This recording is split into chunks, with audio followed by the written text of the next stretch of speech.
बंधुओं नमः संस्कृतायो।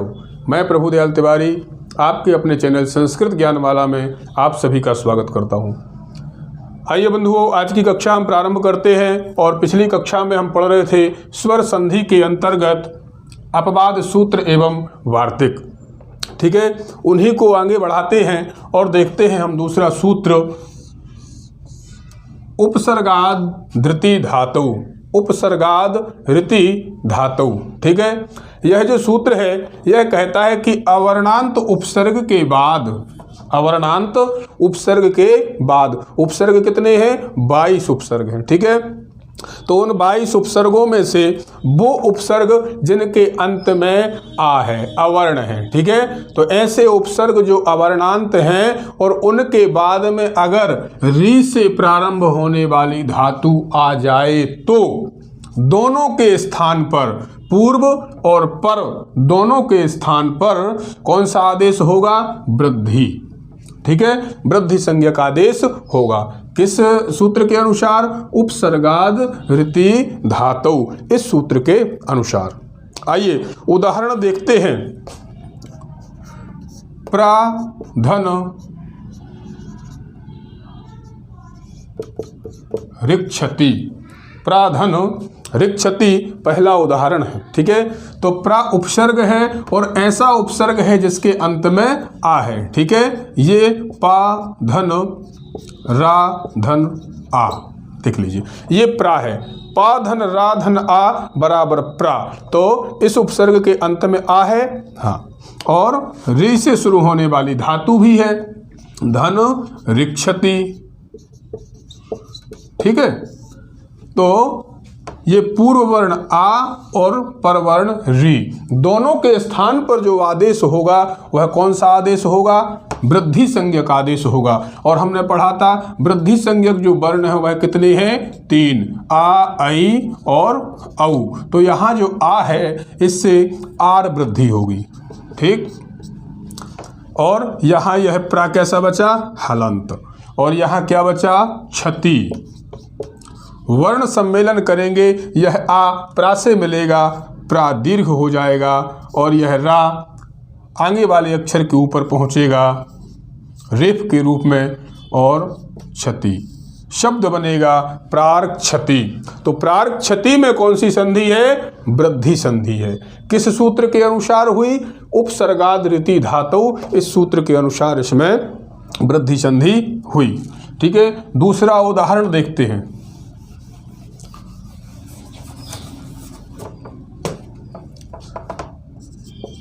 उपधन ऋक्षति।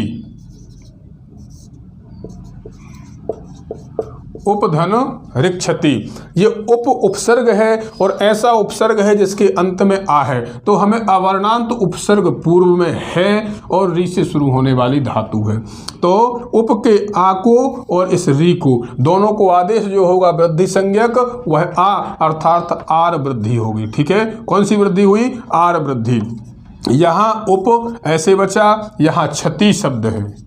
ठीक है, वर्ण सम्मेलन करेंगे, यह आ पा से मिलेगा, पा दीर्घ हो जाएगा, यह रा रेप के ऊपर आगे वाले अक्षर के ऊपर रेफ के रूप में जाएगी और शब्द बनेगा उपार्क क्षति।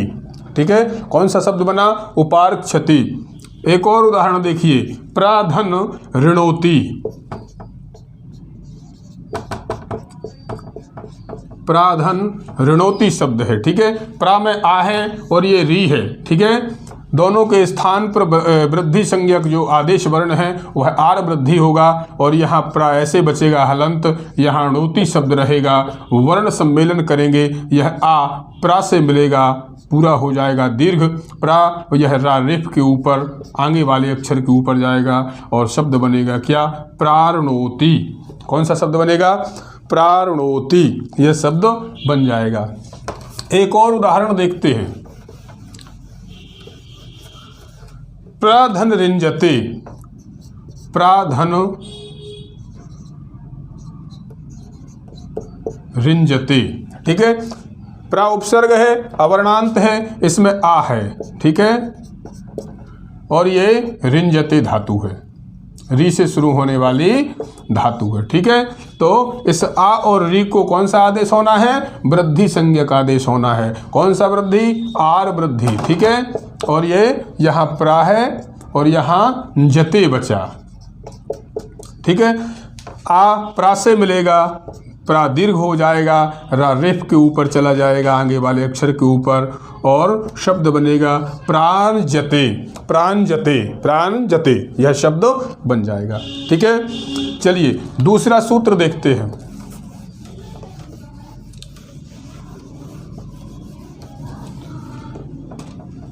अगला सूत्र है सकंध्वादिषु।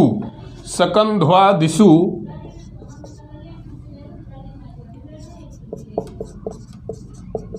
सकंध्वादिषु पररूपम वाच्यम।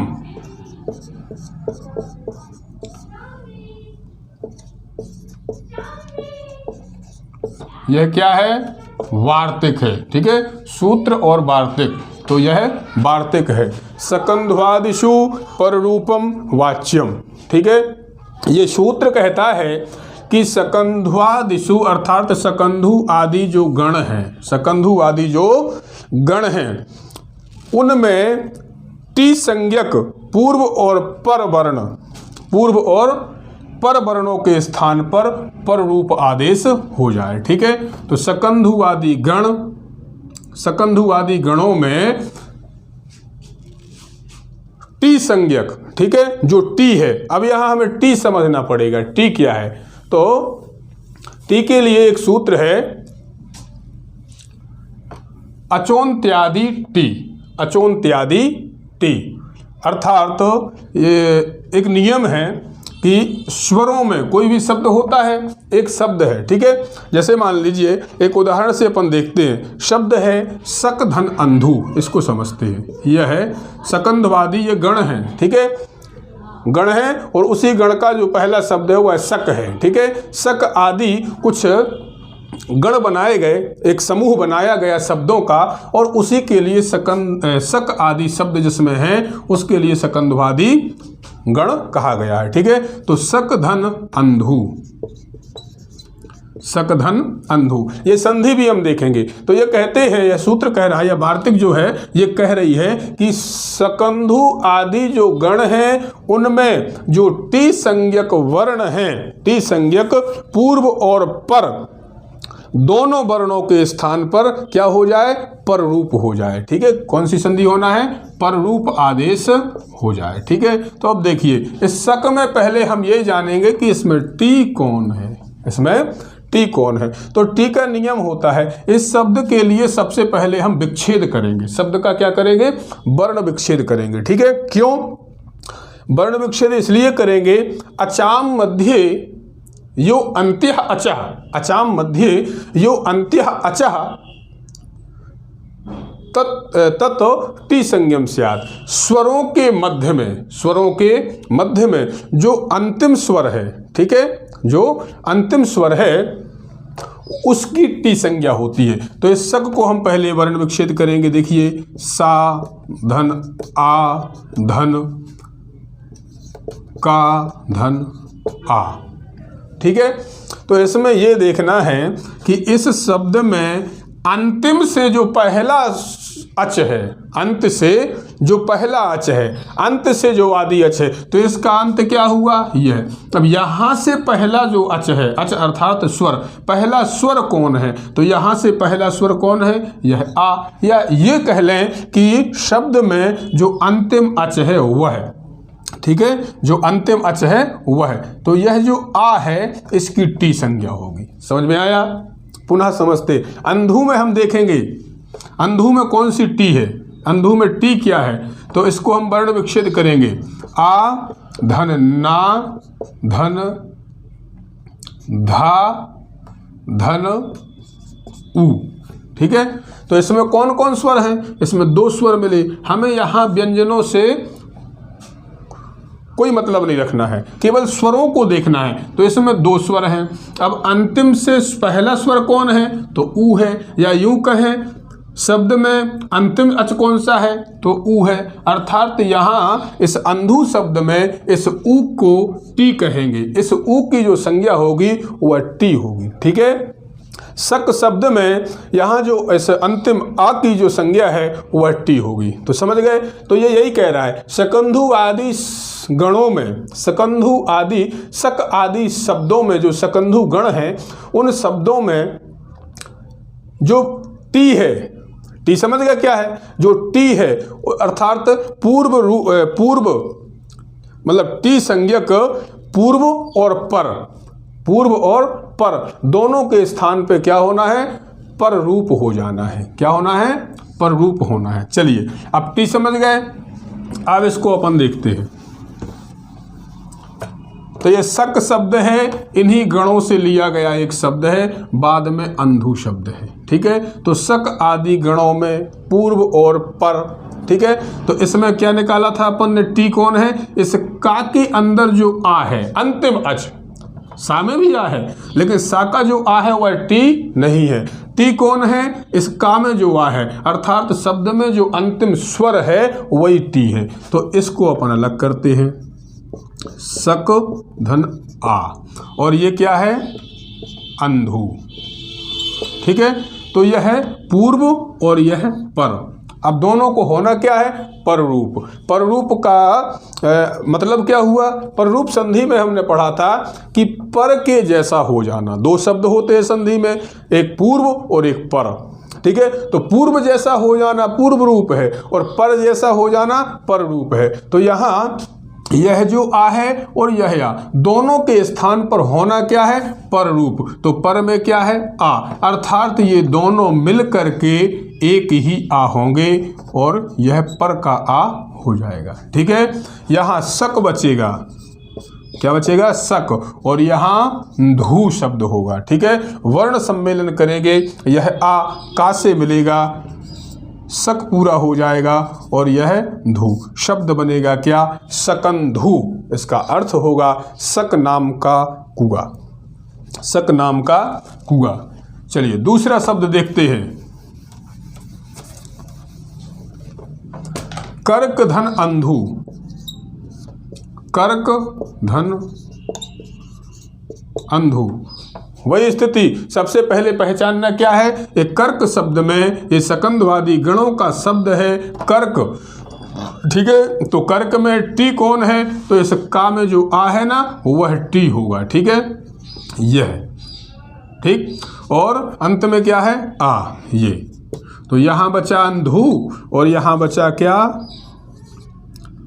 कर्क। ऐसे हो जाएगा हलंत, क्योंकि इसका आ तो ये निकाल लिया और यहाँ ये आ, तो दोनों के स्थान पर क्या होना है? बोले इस टी को, यह टी है, कर्क में जो अंतिम जो आ है वह टी है। ठीक है। तो इसको और पररूप हो जाए, दोनों के स्थान पर पररूप। तो इन दोनों के स्थान पर क्या होना है? पररूप। पर में क्या है? आ, और ये आ हो जाएगा। ठीक है। यहाँ जो शब्द है वह कर्क ऐसे रहेगा हलंत, और यहाँ अंधु शब्द है, वर्ण सम्मेलन करेंगे और शब्द बनेगा आ का से मिलेगा, पूरा हो जाएगा और करकंधु। ठीक है। कर्क देश का कुआ। ठीक है। ये इसका अर्थ हो जाएगा। चलिए दूसरा शब्द देखते हैं,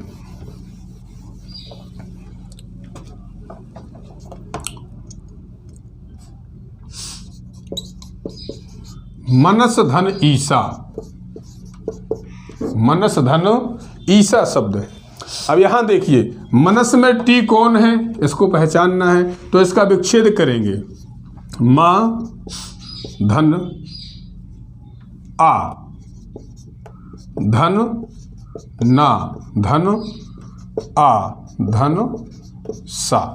ये मनस शब्द का वर्ण विच्छेद हुआ। ठीक है। तो यहां पर जो टी है वह कौन है? देखिए टी में जो अंत से जो पहला अच है, तो यहाँ ये तो व्यंजन है, इसको ध्यान में नहीं रखना है। ठीक है। ये आ पहला है, या यूं कहें अंतिम जो अच है वह क्या है? आ। अतः ये जो आ है, ना में जो आ है यह टी है, ना में जो आ है यह टी है। ठीक है ना। ये मनस का जो ना है, क्योंकि सा व्यंजन है, ना में जो आ है वह क्या है? टी। ठीक। देखिए अब ये हलंत हो जाएगा, ना का आ ये निकल आया मन, और ये जो टी के जो बाद के जो वर्ण है वह नहीं गिना जाएगा फिर, ठीक है। और यहाँ क्या है, ईशा, ठीक। तो ये पूर्व और पर दोनों के स्थान पर होना क्या है, पररूप, होना क्या है, पररूप। और क्या हो जाएगा दोनों के स्थान पर, पर, अर्थात ई हो जाएगा। और यहाँ मन शब्द है और यहाँ सा है, ठीक है। वर्ण सम्मेलन करेंगे, ये ई ना से मिलेगा तो मनी हो जाएगा और ये सा शब्द बनेगा मनीषा, ठीक है। मनीषा में कौन सी संधि हुई, पररूप से, ठीक है। मनीषा में कौन सी संधि हुई, पररूप संधि है। लेकिन किस सूत्र से संधि हुई है पररूप, तो उसके लिए यह सूत्र है, यह वार्तिक जो है इसके अनुसार मनीषा में संधि हुई है, ठीक है। सकंध्वादिषु पररूपम वाच्यम, इस वार्तिक के अनुसार मनीषा में पररूप संधि है। सकंधु में पररूप संधि है, करकंधु में पररूप संधि है, ठीक है। दूसरा उदाहरण देखते हैं, मार्त धन अंडा, ये शब्द, ठीक है।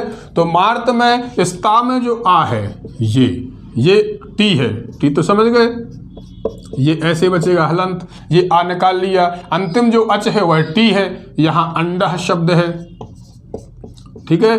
तो दोनों के स्थान पर क्या होना है, पररूप होना है, अर्थात दोनों आ एक ही रूप में आ जाए। किस रूप में, पर रूप में। पर में क्या है, आ ये, और यहाँ शब्द क्या है, मार्त, और यहाँ डह, ठीक है। आ ता से मिलेगा, पूरा हो जाएगा, मार्त शब्द बनेगा, और डह यहाँ है, क्या बन जाएगा, मार्तंडह। मार्तंडह में संधि कौन सी हुई, पररूप हुई। किस सूत्र से हुई, एंगी पररूपम से नहीं हुई। सकंध्वादिषु पररूपम वाच्यम, इस वार्तिक के अनुसार संधि हुई, ठीक है। दूसरा शब्द देखिए, पतत धन अंजलि, पतत धन अंजलि, ठीक है। पतत में देखिए टी कौन है, जैसे मनस में इस ता का आ टी था, मनस में ना का आ टी था, उसी तरह यहाँ इस ता में जो आ है वह टी है। ये ता तो हलंत है, व्यंजन है, ठीक है। तो अंतिम में स्वर कौन है, इस ता में जो आ है, ठीक है। तो इसको अपन अलग कर लेंगे, तो पत धन आ हो जाएगा, और यहाँ क्या है, अंजलि, ठीक है। तो दोनों के स्थान पर क्या होना है, पररूप होना है, और एक आ ये होगा, और यहाँ पत बचेगा, और यहाँ अंजलि शब्द है, ठीक है। वर्ण सम्मेलन करेंगे, यह आ ता से मिलेगा, पूरा हो जाएगा पत, और शब्द बनेगा क्या, पतंजलि, ठीक है। कौन सा शब्द बनेगा, पतंजलि। तो पतंजलि में कौन सी संधि हुई, पररूप संधि हुई। किस सूत्र से, एंगी पररूप में। अगर कहीं प्रश्न ये पूछा जाएगा कि पतंजलि में संधि है, संधि किस सूत्र से हुई, तो सबसे पहला जो ऑप्शन में सूत्र होगा वह एंगी पररूपम ही होगा, ठीक है। लेकिन इन अपवाद सूत्रों को एवं वार्तिकों को भी ध्यान में रखना है कि पतंजलि में जो संधि हुई है वह पररूप तो है, लेकिन एंगी पररूपम सूत्र से नहीं हुई है। किस सूत्र से हुई है, वार्तिक से हुई है। कौन सी वार्तिक है, सकंध्वादिषु पररूपम वाच्यम, इस वार्तिक के अनुसार, ठीक है। चलिए एक और सूत्र है अपवाद सूत्र, उसको देखते हैं। स्वादि रेरिणोः, स्वादि रेरिणोः, ये भी वार्तिक है, ठीक है। क्या है, वार्तिक है। स्वादि रेरिणोः, ये संधि कहती है स्व के बाद ईर और ईरन, ठीक है। ईर और ईरन शब्द अगर आए, ईर और ईरन आदि शब्द आए, तो स्व के आकार को, ठीक है, बराबर स्व के आकार और ईर एवं ईरन, ठीक है, ईर एवं ईरन के ईकार स्थान पर, ठीक है, कौन सा आदेश हो? ऐ। जो वृद्धि संज्ञक 3 वर्ण है आ, ऐ और औ, तो स्थान पर, दोनों के स्थान पर, ठीक है, कौन कौन दोनों के? जो स्वा का जो आकार है वो, और ईरण का जो ईकार है, इन दोनों के स्थान पर आदेश हो कौन? ऐ आदेश हो, ठीक है, ऐ वृद्धि आदेश होगा, ठीक है। स्वादि रे ऋणो हो, वार्तिक जो है ये कहती है कि स्वा शब्द के बाद, परिभाषा जो याद करने वाली है, स्वा शब्द के बाद अगर ईरन आदि शब्द आए, ठीक है, तो होगा क्या? मतलब संधि में जो 2 वर्ण होते हैं, एक पूर्व और पर, तो पूर्व वर्ण में स्वा हो और पर वर्ण में ईर या ईरन आदि शब्द हो, तो स्वा का जो आकार है, स्वा में जो आकार है, और ईरन का जो ईकार है, इन दोनों के स्थान पर जो आदेश होगा वह कौन होगा? वृद्धि संज्ञक वर्ण अर्थात ऐ होगा, ठीक है। देखते हैं उदाहरण से। स्वा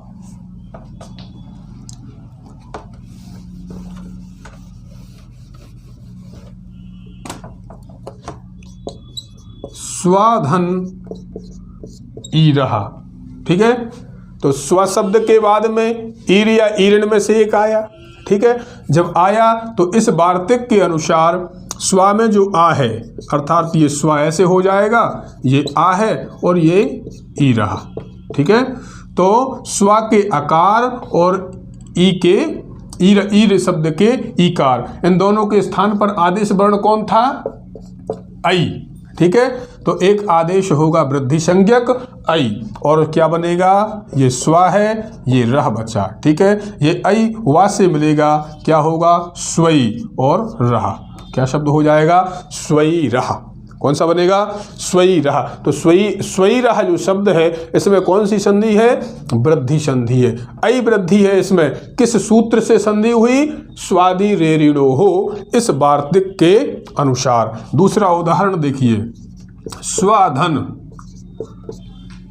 ईरणी,